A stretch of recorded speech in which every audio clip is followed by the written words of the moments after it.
All right. So my name is Tom Pantazis. I'm an instructional designer with distance education at Westchester University, and today's webinar is working with images. Over the next 25 to 30 minutes, I'm going to take you through just some basics about images in the digital world and just kind of show you a little bit of some of the workflows that I use. This is really meant to just kind of be an introduction and just give you a taste of what you could potentially do. Working with images is not super difficult, so I think if this is something you want to get better at, this is definitely a skill set that many faculty can pick up on relatively quickly. So first question for you, and you can use your microphone or the chat to answer this, but where do we use images in the online environment, in particular in online or distance education courses? We can use them in a lot of different areas. Can you hear me, or do I need to go get my? Yeah, no, I can hear you. Okay. Uh, um, within, you can use them on many pages in discussion boards. You can use them within your lessons, Yeah, all kinds of places like that. yeah. Course banners, homepage widgets, PowerPoint presentations, module pages, videos. There's all sorts of places that you can use pictures. We're pretty visual as human beings, and so the great thing about a visual is it can convey a lot of information fairly quickly and effectively for the space that it uses. So it's a good component to make sure you utilize within, particularly in distance education courses. So I have a little graphic here uh, showing the three fairly common formats of pictures that are used in digital environments. I'm going to start actually with the green circle on the upper right there with the JPEG, which is a very common format.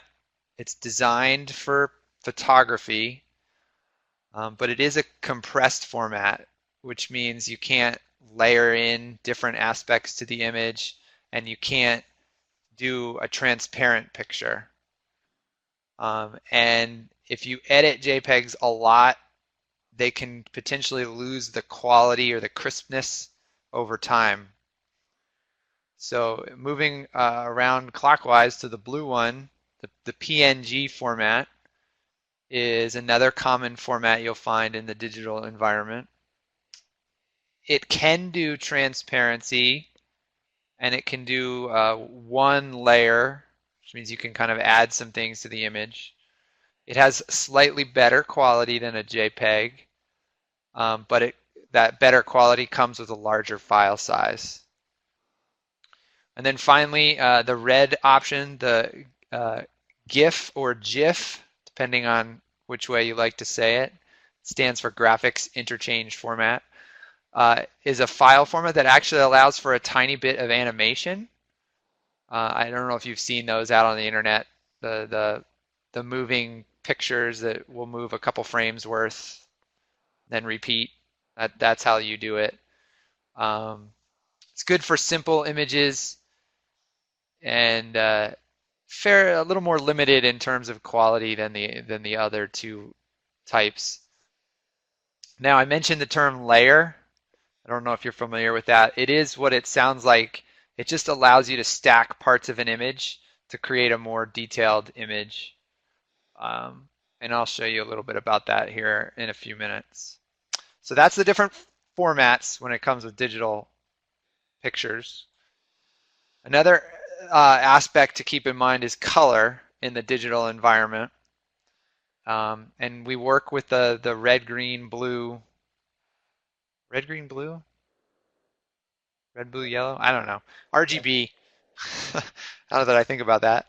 Um, so it's three channels worth of colors. And in each channel, there's 256 options. So if you do the math on that, that's a lot of combinations that you can get. And if you're looking at the grid picture on the screen here, you see the RGB area that there's three boxes of numbers. So depending on the number combination you plug in is a different color type. And a different translation of that is the hex, which is above it there. It's just another way to convey color And we use both of those in different instances. And I'm mentioning that in a picture image webinar just because if you go to manipulate images or add layers to them, you're going to be working with colors, and those are some of the common ways in which you'll manipulate those colors. Uh, the web address that I have at the bottom here is it's a really good website for color for finding color palettes that work well together. You can plug in a hex or an RGB number and get some different styles of colors that go together well. I'll use that tool sometimes when I'm trying to match colors or find a good combination. Okay. So I think this is the last aspect of kind of foundational knowledge of digital pictures before we move into some other things, and that's the size of the picture is usually done in pixels.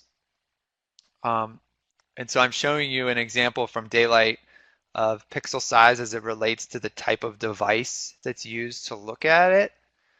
So if you're looking at Daylight, the D2L page on a desktop, you have a lot more pixels in terms of width to work with than if you were looking at it with an iPhone. And a pixel is just a point in an image or on a screen. It's the smallest it can get. And each pixel is mapped to a very specific coordinate on a screen. So they're really just a measurement of size with digital items. Couple examples, a Daylight image that you might use for a course would be 2400 by 980 pixels. The content page that you see here is 11,155 pixels wide. In Desire to Learn right now, the pixel width of a content page is only about 925 pixels. So that gives you a sense of sizing. And I'll show you that too when we get into the actual tool. All right, so you want to find some image. You have to make sure you can actually legally use them. And the best way to do that is to take the picture yourself, because as soon as you take a picture, you own the copyright to it. So that means that images that are out on the internet are under copyright of the people that took them. And legally, you can only use them if you have permission from the copyright holder, or you can justify it under fair use. And you've learned a little bit about that through the OFD program. So this is just a reminder to make sure you're using pictures that you can use.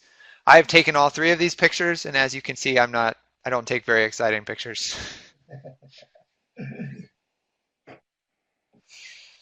Here are some website options running down the middle of your screen there that typically have pictures that you can use without needing to seek permission, where they've already said, hey, you can use this, you don't need to cite it.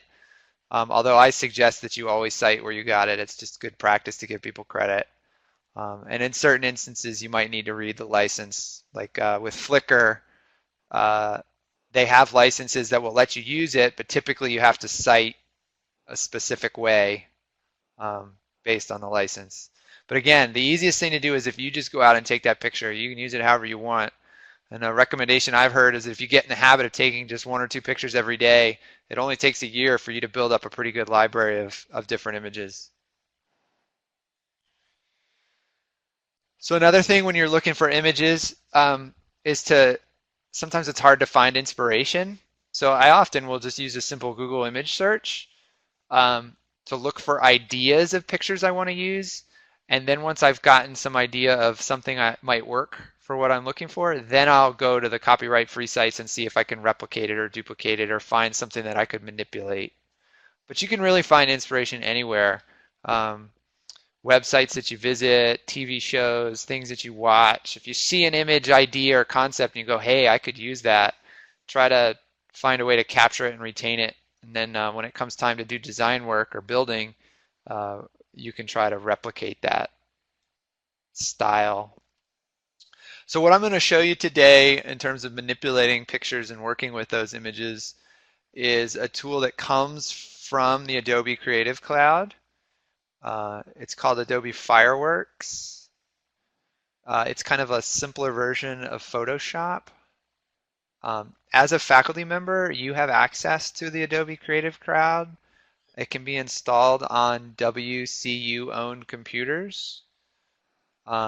So keep that in mind that if you want to start learning how to use some of the photo editing tools, Adobe tends to be the go-to one, and you have access to it as a faculty member. Now, I'm going to show you the way I do it. It's not the only way to do it. It's my method. It works for me. You may find that you want to do a different method. That's totally fine. I don't consider myself to be super creative, and I end up stealing a lot of ideas from others that are far more creative than me. Um, Another thing for you as I get ready to show you this is we have a new tool available here on campus called Lynda Campus, lynda.com. And this is actually a really great resource for learning how to use technological tools, including the tool I'm going to show you today or Adobe Photoshop. They're really short little videos that can teach you all sorts of different things, and it's totally free for you to access this tool. Um, there's even courses within there that you can go in and you watch a bunch of videos and you'll get a little like badge certificate that says you've completed a course on how to use Photoshop. 24/7 access, so something else for you to think about taking a look at. How do we find that? If you search the Westchester website for Mhm. Lynda or Lynda Campus, you should be able to find it pretty quickly. And I can send you a link here in a few minutes and maybe even show you when I switch the screen over. Okay. So, speaking of switching the screen over, I'll do that right now. So, I'm going to share my screen and we're going to just do a couple things within Adobe Fireworks. But before I do that, since you asked about Lynda Campus, let me show you.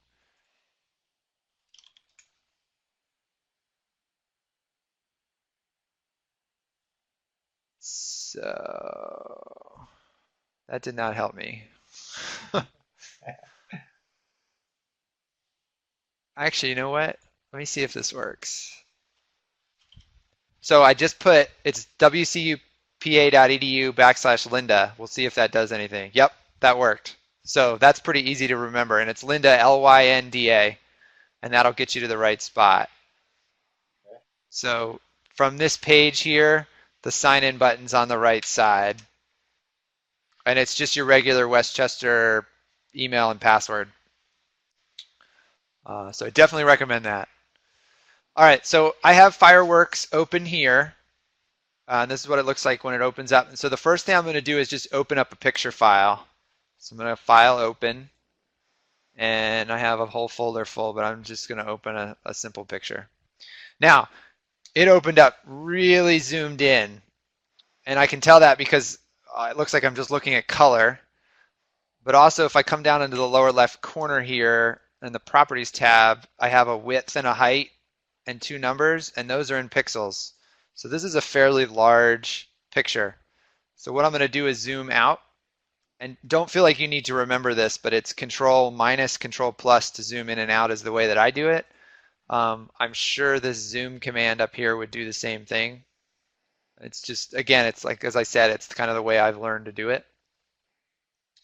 So picture's open. If I click on it, there's a little blue box that you probably have trouble seeing, but these got these little corners. Mhm. I can see it. Um, and if I put my mouse over it, it'll change from black to white. And if I click and hold, then I can resize my picture and change its dimensions. So if I do that, in fact, let me like really, and so that just distorted the image, but I've made it smaller. If you look in the lower left, you see that the numbers are changing. They've gone to 1850 and 2725. Now I'm going to undo that, which I can go edit undo, but it's also Control Z, and so I'm going to edit that. If I hold down the Shift key and I resize, it won't let me change the proportions. And that's an important technique when you're working with images. Often you want to maintain the proportions, so just be aware of that and making sure you keep the proportions the same. So I'm going to shrink this down a lot, or put it in the 900 range. So in Fireworks, that leaves me with a really big canvas. So if I click off the picture so it's not selected anymore, and I come down to the bottom here, there's a button that says Fit to Canvas, and it just resizes things. And then I'll zoom in again. And so now I've made my picture smaller. If I look at the pixel size, I've shrunk it down. And size is a big deal when working in the online environment, just to be aware of those size differences and in terms of the pictures that you're working with and how big you want it to display on the computer. And I don't have any great rules of thumb there other than as pictures get smaller, if you try to make them bigger, they get distorted a little bit. So you want to try to work bigger and get it down to just the right size you want. So it's something else to keep in mind. So Um, in, how do go ahead. you, if you're using something, how do you know what size the picture needs to be? Like Um, if you're trying to do something in PowerPoint and you're trying to put a picture in. Typically the systems will load them like in PowerPoint, if you paste in a picture and it's a really big, it might go over the PowerPoint slide and then you have to resize it.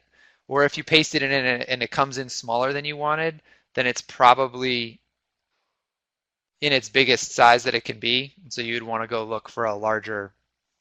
Does that help at all? Yeah, well, I mean, I've been able to resize things in PowerPoint, but I don't know if there's some other programs out there. No, usually in PowerPoint, I'll just go ahead and resize it within the tool there. But if it starts to get blurry, then you need to find a larger version of the picture. Okay. Because that tends to Yeah. be my best rule of thumb for folks.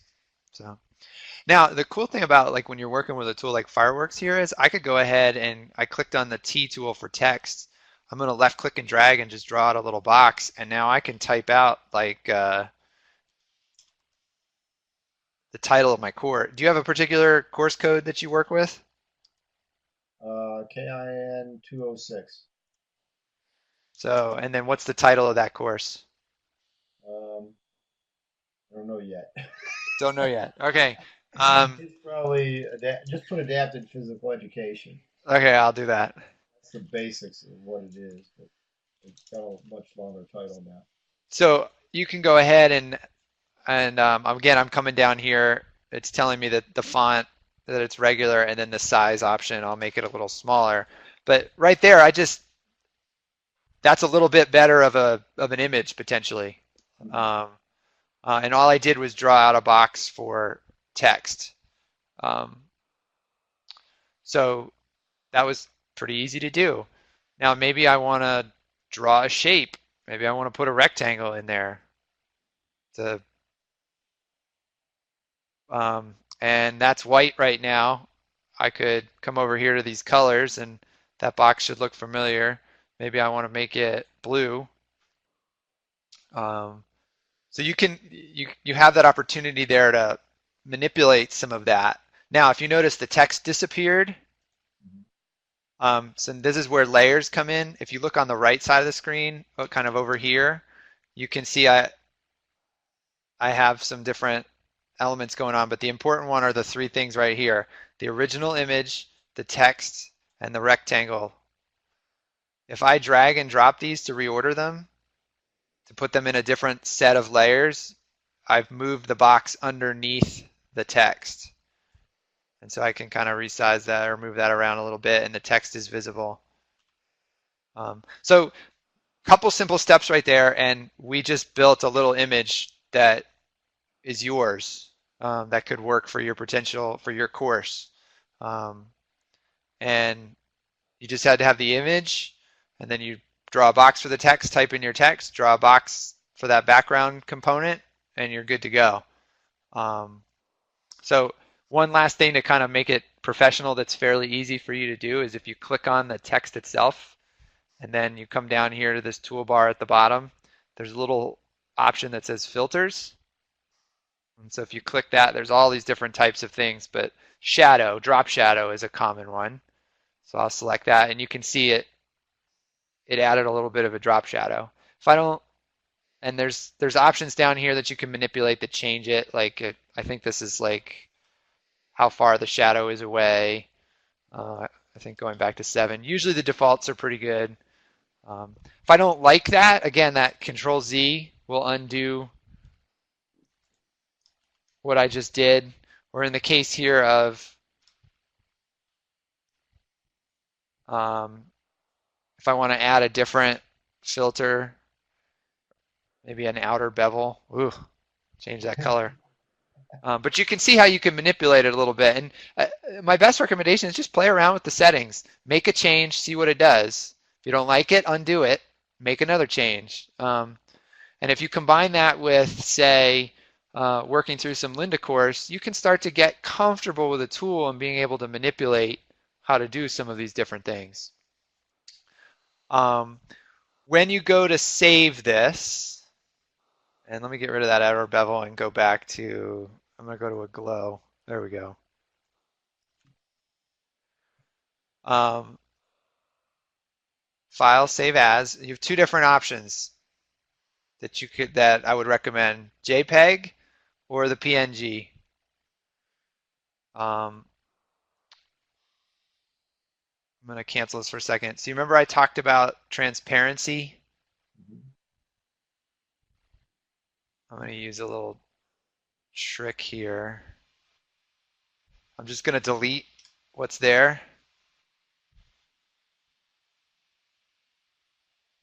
And I'm getting a little more complex than I probably need to right now. But so I deleted that. So whatever that image is put on top of, the background would show through that little box right there. If I saved this picture as a JPEG, that would just be white and it wouldn't be transparent. If I saved it as a PNG file, then whatever the background was would come through. That probably doesn't matter a whole heck of a lot for what you do. Where I see that mattering the most is with icons that people use. Sometimes you do want that background to come through. So that's just something to keep in mind. I'm going to undo all that. And so saving, I talked about those different file formats. That's where you can make the changes in that save as option. So, all right, so within D2L, when you have the image, I'm going to use daylight as an example. And let's say you want to do a new news announcement and you want to include an image in that. So I'm going to do a new announcement. I would type the text of my announcement and I would go to add an image. So the add an image is this first button. It's the insert stuff. You can do it that way, but I would recommend the camera just because that one's a little more specific to images. So if you click on that, it's going to ask you, okay, where is this image? So we could go to the computer and we could find a file to upload. So I'm just going to grab the base picture that we originally used. Open that up. It loads up. Now remember that picture was really, really, really, really, really big. So 3.81 megs, that's a lot. I'm going to add it in. Alternative text is important. It's a description of what the picture is, so pen on paper. Now, you see how big that loaded in the frame? Mm-hmm. It's going to show up that way. So when I publish this and go look at it, D2L was smart enough to resize it within the announcements because I used that insert image option. But it's going to take up all the space that's available to it. If I didn't want it to take up all the space, I only wanted it to be maybe a third, I would need to shrink that picture down to the appropriate size or learn some HTML to change it. Now, that picture ends up going into the manage files, which you get to through course admin. It ends up being loaded to the manage files area. And there it is right there. So any pictures that you load directly to your course, go to that manage files space. So that's just something to keep in mind, that the image file that you're using will always be there. And you can put the one file, the image file up and use it in a couple different places if you wanted to.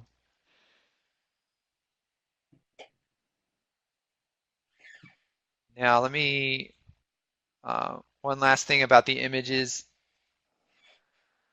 So this image resized itself a little bit, which was good. As I change the screen size, D2L will automatically adjust the size of the picture until it gets to a point where it can't do that anymore. And if I were to reload that screen, I would have to use this scroll bar to scroll over and look at it because the picture was just too big. All right, let's return to presentation. Now, I just showed you a lot of things, some different steps, kind of give you a very basic overview of how you can manipulate some images. That's all well and good and all. Um, but here's the really easy solution to using images, particularly in your online courses than what I just showed you, and that's to talk with your instructional designer. Um, we're usually pretty good about doing these things and doing them quickly. Uh, so what I often say to faculty is send me what you're interested in and where you're interested in having it, and we'll make sure we get it there in a way that's going to work best for your course. And we can help you with a lot of this. So you have to kind of figure out what level of engagement with manipulating and using images you want to do. There's plenty of tools out there that can teach you some of the things that I showed you today and that will give you some suggestions for practice. If it is something you want to do, the best thing I can say is practice, practice, practice. All the stuff I showed you, I did not know how to do a few years ago. It's all come from just going, hey, how do I do this? Looking it up, figuring it out, practicing with it, and eventually getting to the point where I can do it a lot faster. So you're more than capable of doing it if you're so inclined. Do you have any questions at this point? Um, no, not at this point. Well, I guess one is um, the is the fireworks. Who do I contact? Just contact the help desk to get that, or do I download it myself? I'm gonna look right now since you asked the question. Just give me a second to dig into the right spot. And the other part is there an Apple fireworks for Apple, or does it matter? Adobe's agnostic, so that's good.